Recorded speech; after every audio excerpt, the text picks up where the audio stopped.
Everybody welcome back to edu journey. और आज हम एनिमल किंगडम पर हमारे 50 टॉप एमसीक्यू करने वाले हैं। तो मेक श्योर आप इस वीडियो को एंड तक ज़रूर देखना, चैनल को सब्सक्राइब कर देना, वीडियो को लाइक कर देना। चलिए स्टार्ट करते हैं। फर्स्ट क्वेश्चन है हमारा, which of the following cell types lines the spongocoel and canals of sponges helping maintain water current. यानी कि इसमें से कौन से सेल टाइप्स हैं जो स्पॉन्जो सील हमारी जो कैविटी होती है उसको लाइन करते हैं, कैनाल्स ऑफ स्पॉन्जेस को लाइन करते हैं और साथ ही साथ वाटर करंट को भी मेंटेन करते हैं। ऑप्शन क्या है हमारे, पिनाकोसाइट्स, कोनोसाइट्स, आर्कियोसाइट्स या फिर नीडोसाइट्स। तो हमारा आंसर क्या हो जाएगा, पॉरीफेरा में कौन से सेल्स पाए जाते हैं, कोनोसाइट्स। सेकेंड है, अ की characteristic feature of phylum Porifera is the presence of a water canal system. यानी कि एक कैरेक्टरिस्टिक फीचर जो होता है फाइलम पॉरीफेरा का ये होता है कि उसमें वाटर कैनाल सिस्टम पाया जाता है। Water enters through minute pores called, यानी कि उन माइन्यूट पोर्स का नाम पूछ रहे हैं। इनटू अ सेंट्रल कैविटी, तो जिस सेंट्रल कैविटी में एंटर करता है उसका नाम पूछ रहे हैं। And goes out through the, और बाहर किसके थ्रू जाता है उसका भी नाम पूछ रहे हैं। Osculum spongocoel ostia, ostia spongocoel osculum, ostia coelom osculum, spiracles blastocoel osculum. तो वो कैविटी का नाम मैं पहले ही बता चुकी हूँ, स्पॉन्जोसील फर्स्ट क्वेश्चन में ही था। अब पोर्स और किसके थ्रू बाहर जाता है इसका नाम हमें देखना है। तो जो पोर्स का नाम होता है उसको हम बोलते हैं ऑस्टिया और बाहर जाता है वो ऑस्कुलम के थ्रू। तो आंसर कौन सा हो जाएगा, B. Which among the following is a fresh water sponge, यानी कि फ्रेश वाटर स्पॉन्ज में से कौन सा है, साइकन, यूस्पॉन्जिया, स्पॉन्जिला या फिर यूप्लेक्टेला। तो आंसर क्या हो जाएगा, स्पॉन्जिला जो होता है वो हमारा फ्रेश वाटर स्पॉन्ज होता है। The phenomenon of alternation of generation between asexual polyp and sexual medusa forms in obelia is known as. तो ये जो प्रोसेस है अल्टरनेशन ऑफ जनरेशन की एसेक्सुअल पॉलिप और सेक्सुअल मेडुसा के बीच में, तो उस प्रोसेस का नाम पूछ रहे हैं, मेटामॉर्फोसिस, मेटाजेनेसिस, मेटास्टैटिस या फिर पाइडोजेनेसिस। तो आंसर क्या हो जाएगा इसका, मेटाजेनेसिस बोलते हैं इसको। फिफ्थ है हमारा, stinging capsules containing toxin present on the tentacles and body of cnidarians are called. तो जो स्टिंगिंग कैप्सूल्स होते हैं जिनके अंदर टॉक्सिन भरा हुआ होता है जो कि टेंटिकल्स और निडेरियंस की बॉडी पे प्रेजेंट होते हैं, तो उनका नाम पूछ रहे हैं, उन स्टिंगिंग कैप्सूल्स का नाम पूछ रहे हैं। नेमाटोसिस्ट, सोलेनोसिस्ट, कोलोब्लास्ट या फिर स्टाटोसिस्ट। तो आंसर क्या हो जाएगा, नेमाटोसिस्ट, जिसको हम नीडोसाइट्स भी बोलते हैं। Which coelenterate is commonly referred to as Portuguese man of war. तो एग्जाम्पल्स में सारे कॉमन नाम आप एनसीईआरटी में लिखे हुए थे, तो इसमें पोर्टुगीज मैन ऑफ वॉर किसे बोलते हैं, कौन से सेलिन ट्रेट को बोलते हैं, ये पूछ रहे हैं। एडेम्सिया, फाइसेलिया, पेनिनटुला या फिर गोर्गोनिया। तो इसका आंसर क्या हो जाएगा, फाइसेलिया को हम बोलते हैं Portuguese man of war. Seventh है, specialized excretory cells that aid in osmoregulation and excretion in flatworms are known as। यानी कि जो स्पेशलाइज्ड excretory cells होते हैं हमारे, जो osmoregulation और excretion में हेल्प करते हैं, किसमें, फ्लैटवर्म्स में, तो उसको क्या बोलते हैं, नेफ्रीडिया फ्लेम सेल्स, या जिसको हम सोलेनोसाइट्स बोलते हैं, माल्फिजियन ट्यूब्यूल्स या फिर ग्रीन ग्लैंड्स। तो आंसर क्या हो जाएगा, फ्लेम सेल्स पाए जाते हैं फ्लैटवर्म्स में। एफ से फ्लैटवर्म्स, एफ से फ्लेम सेल्स याद रख सकते हो। Which of the following structural organization combinations correctly describes platyhelminthes? तो platyhelminthes को कौन डिस्क्राइब कर रहा है, pseudocoelomorph diploblastic radial symmetry, acoelomate ट्रिप्लोप्लास्टिक bilateral symmetry, coelomate ट्रिप्लोप्लास्टिक radial symmetry, acoelomate diploblastic या बायलेटरल सिमेट्री। तो ये इन कौन सा फीचर्स इसमें से platyhelminthes के हैं। तो अगर बी ऑप्शन हम देखें, एसिलोमेट ट्रिप्लोप्लास्टिक और बायलेटरल सिमेट्री हमारा platyhelminthes के फंक्शंस होते हैं। High capacity of regeneration is a notable characteristic feature of प्लेटिन। यानी कि रीजनरेशन की हाई कैपेसिटी किस में होती है, टीनिया सोलियम, फैस्टियोला हेपाटिका, प्लेनीरिया या फिर एस्केरिस लम्ब्रिकॉइड्स। तो प्लेनीरिया के बारे में आपने क्लास 10th में भी पढ़ा होगा, उसके पास हाई कैपेसिटी होती है रीजनरेशन की। तो आंसर क्या हो जाएगा, प्लेनीरिया। 10th है, round worms are classified as pseudocoelomate animals because their body cavity is. यानी कि राउंड वर्म्स को हम स्यूडोसिलोमेट क्यों बोलते हैं, क्योंकि उनकी body cavity completely lined by mesoderm, lacking mesoderm, entirely derived from blastocoel with mesoderm present as scattered pouches, या फिर formed by splitting of mesodermal blocks। तो आंसर क्या हो जाएगा हमारा, सी, मतलब ब्लास्टोसील से डिराइव्ड होते हैं mesoderm के साथ, वो scattered pouches में जो है इनके mesoderm प्रेजेंट होते हैं। तो आंसर हो जाएगा सी। 11th है हमारा, in Ascaris lumbricoides sexual dimorphism is distinct. Which statement regarding adult worms is correct. तो एडल्ट वॉर्म्स के बारे में कौन सा स्टेटमेंट करेक्ट है? Males are longer than females and have a straight posterior and females are longer than males and have a straight posterior, and males and females are equal in size. Females have a curved posterior and with the pineal spicules. तो answer क्या हो जाएगा? B. Females जो होती हैं mail से लंबी होती है और उनके पास स्ट्रेट पोस्टीरियर एंड होता है, तो answer will be B. Lymphatic filariasis elephantiasis in humans is caused by Wucheria bancrofti transmitted by the vector।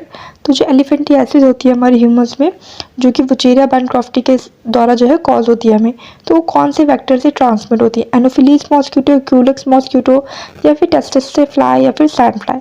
तो आंसर क्या हो जाए? पहली बात तो मॉस्किटो ट्रांसफर करता है। कौन सा मॉस्किटो करता है? तो वो होता है क्यूलेक्स मॉस्किटो, ये चीज़ ट्रांसफर करता है। Metameric segmentation, true internal and external segmentation is first clearly observed in which phylum। तो सबसे पहले मेटामेरिक सेगमेंटेशन कौन से फाइलम में देखी गई थी ये पूछ रहे हैं?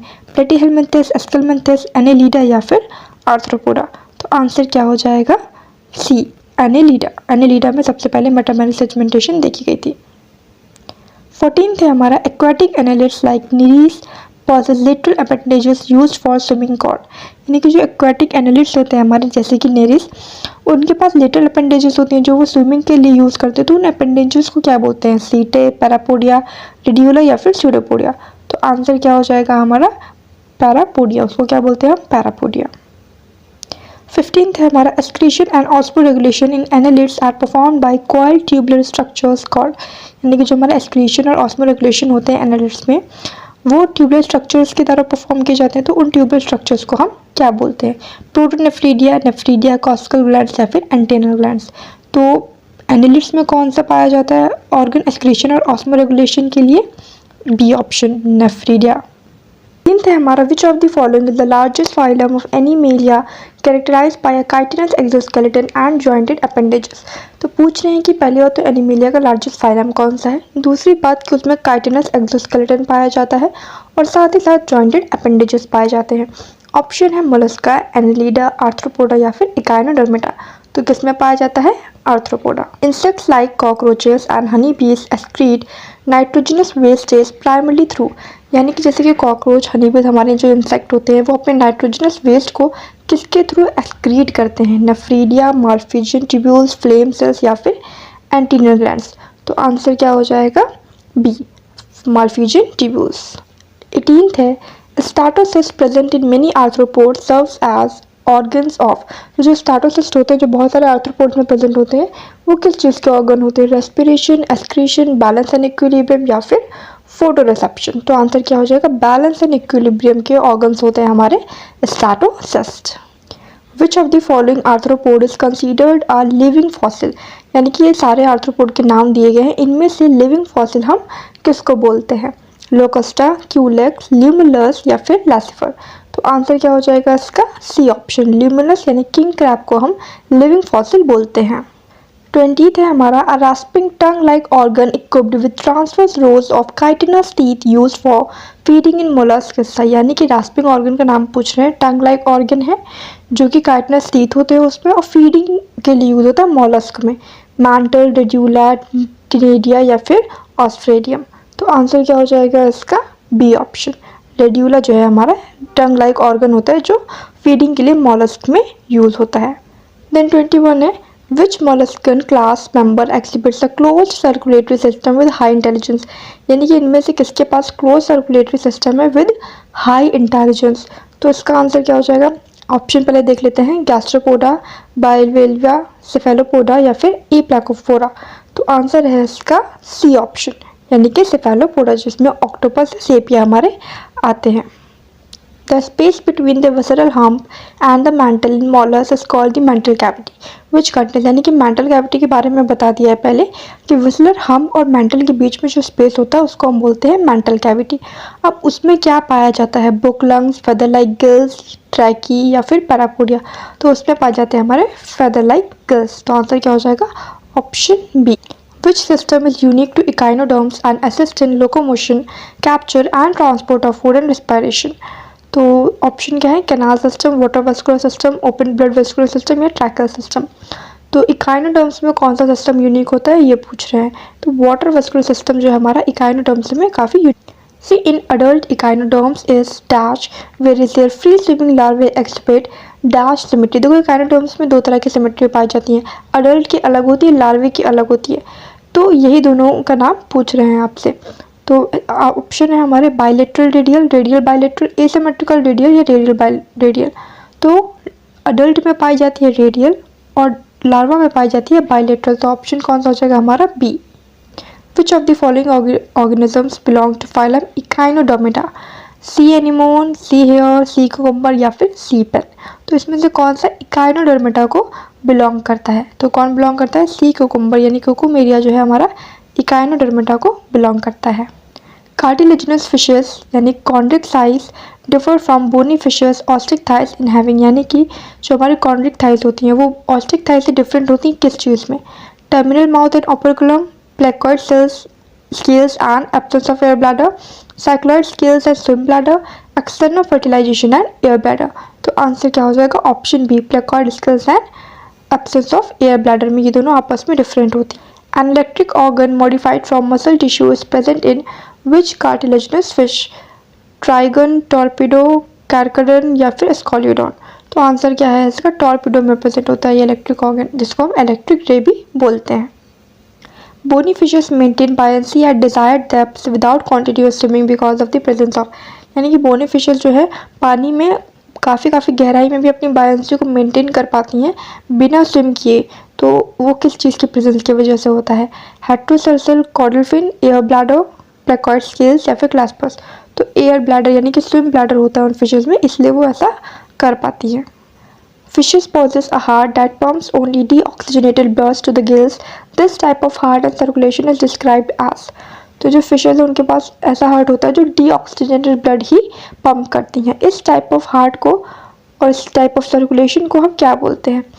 इनके पास पहली बात तो हार्ट कौन सा होता है, सर्कुलेशन कौन सा होता है? 2 chamber single circulation, 3 chamber double circulation, 2 chamber incomplete double circulation या फिर 4 चैम्बर सिंगल सर्कुलेशन। तो देखो फिशेस के पास पहली बात तो कितने चैम्बर हार्ट होता है आपको ये पता होना चाहिए। तो उनके पास होता है 2 चैम्बर हार्ट और सर्कुलेशन सिंगल होता है। तो ऑप्शन कौन सा हो जाएगा? A option. Which of the following is a marine fish that migrates to fresh water for spawning anadromous migration, यानी स्पॉनिंग के लिए कौन सी ऐसी मरीन फिश होती है जो फ्रेश वाटर में चली जाती है? लेब्यूरोइता, कतला कतला, सालमन, हेल्सा या फिर बेटा, जिसको हम फाइटिंग फिश भी बोलते हैं। तो इसका आंसर क्या हो जाएगा? सालमन या फिर हेल्सा जो है ऐसा फिश, ये ऐसी फिश होती है जो स्पॉनिंग के लिए फ्रेश वाटर में माइग्रेट कर जाती है। Amphibians are characterize by 3 chambered heart consisting of. तो देखो एम्फीबियंस के पास 3 चैम्बर्ड हार्ट होता है, पर उनके पास कितने एट्रियम और कितने वेंट्रिकल होते हैं ये पूछ रहे हैं। 1 atrium 2 ventricle, 2 atrium 1 ventricle, 2 atrium 2 ventricles, 1 atrium 1 ventricle. तो ये दोनों ऑप्शन तो गलत हैं क्योंकि इसमें 4 चैम्बर्ड हो रहा है और इसमें 2 चैम्बर्ड हो रहा है। तो ये दोनों तो वैसे भी गलत है, तो ऊपर के 2 में से होगा। तो इनमें से कौन सा ऑप्शन हमारा सही हो जाएगा? ऑप्शन बी, 2 एट्रिया होते हैं और 1 वेंट्रिकल होता है। विच of the following is a limbless amphibian, यानी जिसके पास लिम्ब नहीं प्रेजेंट है। तो लिम्बलेस एम्फीबियन इनमें से कौन सा है? हाइला, ब्यूफो, राना या इक्थियोफिस। तो इक्थियोफिस जो है हमारा वो लिम्बलेस एम्फीबियन होता है। In amphibians the ear is represented externally by the. तो एम्फीबियंस में जो ईयर है वो किसके द्वारा रिप्रेजेंटेड होता है? Pinna, tympanum, external auditory meatus या फिर कॉक्लिया। तो इसका आंसर हो जाएगा टिम्पेनम, ये आपने फ्रॉग में भी पढ़ा होगा। The larval stage of salamander ambystoma that exhibit neonately retaining larval features scales while reaching sexual maturity is। salamander की larval stage के बारे में पूछ रहे हैं।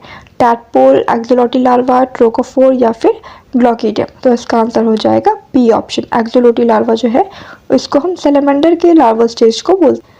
Excretion in adult amphibians living predominantly on land is mainly। तो adult amphibians में कौन सा मेनली एक्सक्रीशन होता है? यानी अमोनिया सिक्रेट करते हैं, यूरिया सिक्रेट करते हैं, यूरिक एसिड सिक्रेट करते हैं, तो क्या सिक्रेट करते हैं? तो अमोनोटेलिक, यूरोटेलिक, यूरिकोटेलिक या फिर अमाइनोटेलिक। तो इसका आंसर क्या हो जाएगा? जो एम्फीबियंस होते हैं हमारे अडल्ट एम्फीबियंस वो हमारे यूरियोटेलिक होते हैं, यानी कि यूरिया सिक्रेट करते हैं। Reptiles are skin covered with dry cornified scales और scutes. Which of the following reptiles uniquely possesses a fully 4 chambered heart? तो कौन सा ऐसा रेप्टाइल जिसके पास fully 4 chambered heart होता है? चिलोन यानी कि टर्टल, कैलोट्स यानी कि गार्डन रिजल्ट, क्रोकोडिलस यानी क्रोकोडाइल, या फिर नाजा जिसको कोबरा बोलते हैं। तो इसका आंसर हो जाएगा ऑप्शन सी, क्रोकोडिलस क्रोकोडाइल जो होता है उसके पास फुल्ली 4 चैम्बर्ड हार्ट होता है। Reptiles lay eggs protected by hard calcareous shells to prevent desiccation. These eggs are termed. तो उन एग्स को क्या बोलते हैं जो हार्ड कैल्शियस सेल्स से प्रिवेंटेड होते हैं? Alecithal shells, cleidoic shells, microlecithal shells, या फिर नॉन क्लिडोइक सेल्स। तो इसका आंसर हो जाएगा हमारा ऑप्शन बी, क्लिडोइक सेल्स बोलते हैं हम ऐसे एक्ट्स को। विच of the following is a non poisonous snake, यानी कि इसमें से कौन सा ऐसा स्नेक है जिसके अंदर पॉइजन नहीं प्रेजेंट होता? नाजा नाजा, बंगारस, विपेरा, या फिर पाइथन। तो पाइथन हमारा ऐसा स्नेक होता है जो कि नॉन पॉइजनस होता है। The ability of wall lizards, Hemidactylus, to shed their tail as a self-defense mechanism against predators is called। यानी कि जो वॉल लिजार्ड की एबिलिटी होती है कि वो अपनी टेल को शेड कर सकती हैं, काट सकती हैं और रीजनरेट भी कर सकती हैं, तो उस एबिलिटी को हम क्या बोलते हैं? ऑटोटॉमी, ऑटोलिसिस, मेटामॉर्फोसिस, या फिर एक्डाइसिस। तो इसको हम बोलते हैं autotomy. Reptiles, amphibians and fishes are poikilothermous meaning they, यानी कि रेप्टाइल्स, एम्फीबियंस और फिशेस जो है हमारे वो पोइकिलोथर्मस है। तो इसका मतलब क्या है? यानी सिंपली इसमें पोइकिलोथर्मस का मतलब तुमसे पूछ रहे हैं। Maintain constant internal body temperature, lack the ability to regulate body temperature and depend on ambient temperature, generate heat internally through metabolic activity, can survive only freezing water.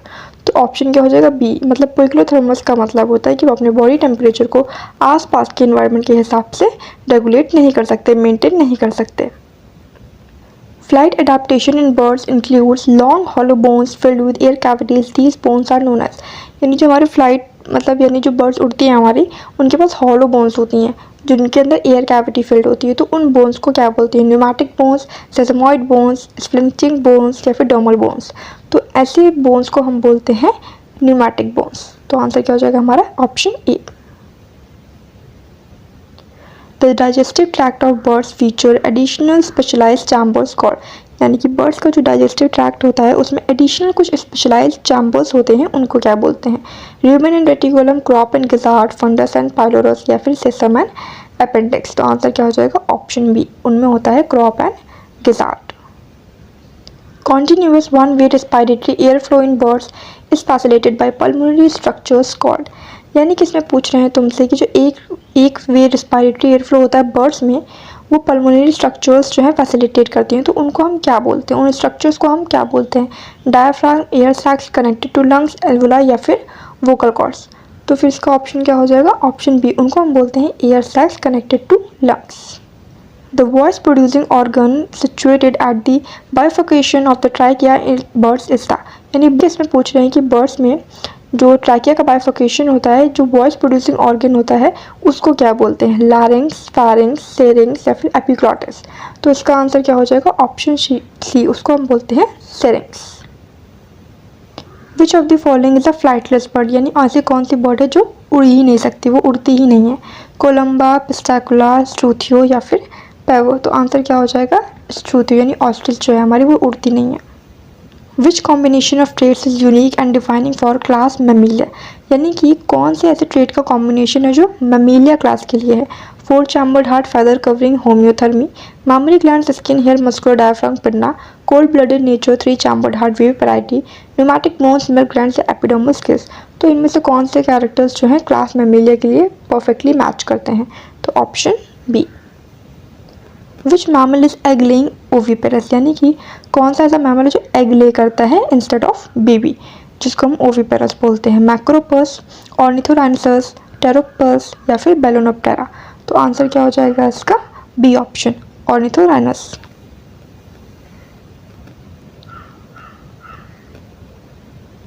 तो ऑप्शन क्या हो जाएगा इसका? ऑप्शन बी, प्लेटिपस, या फिर जिसको हम बोलते हैं ऑर्निथोरेनकस। Except for a few exceptions like sloths and manatees, almost all mammals possess how many cervical neck vertebrae, यानी कि कुछ एक्सेप्शन हटा के कितने नेक वर्टिब्रेट मैमल्स के पास होते हैं? 5, 7, 10, या फिर 12। तो ऑब्वियसली बात है, तो सबको पता होगा कि हमारे पास 7 नेक वर्टिब्रे होते हैं। The muscular partition that separates the thoracic cavity from the abdominal cavity in mammals and play a central role in respiration is called, यानी कि जो मस्कुलर पार्टीशन होता है जो थोरैक्सिक कैविटी और एब्डोमिनल कैविटी को अलग अलग करता है मैमल्स में, उसको क्या बोलते हैं? पेरिकार्डियम, प्लूरल, डायाफ्रागम या फिर पेरिटोनियम। तो इसका आंसर सिंपल है ऑप्शन सी, यानी कि डायाफ्रागम। तो लास्ट क्वेश्चन है हमारा, pouched mammals such as Macropus, kangaroo belong to which mammalian subclass या फिर इंट्रा क्लास? तो जो पाउच्ड मैमल्स जैसे कि कंगारू कौन सी मैमेलियन सब क्लास को बिलोंग करता है? प्रोटोथेरिया, मेटाथेरिया, यूथेरिया या फिर एनाप्सिडा? तो इसका आंसर हो जाएगा ऑप्शन बी, मेटाथेरिया को यानी मार्सुपियल्स को बिलोंग करता है। तो ये थे आपके टॉप 50 MCQ। मेक श्योर आप एडुजर्नी को सब्सक्राइब करें, वीडियो को लाइक कर देना, चैनल को सब्सक्राइब कर देना। मिलते हैं नेक्स्ट वीडियो में। Thanks for watching.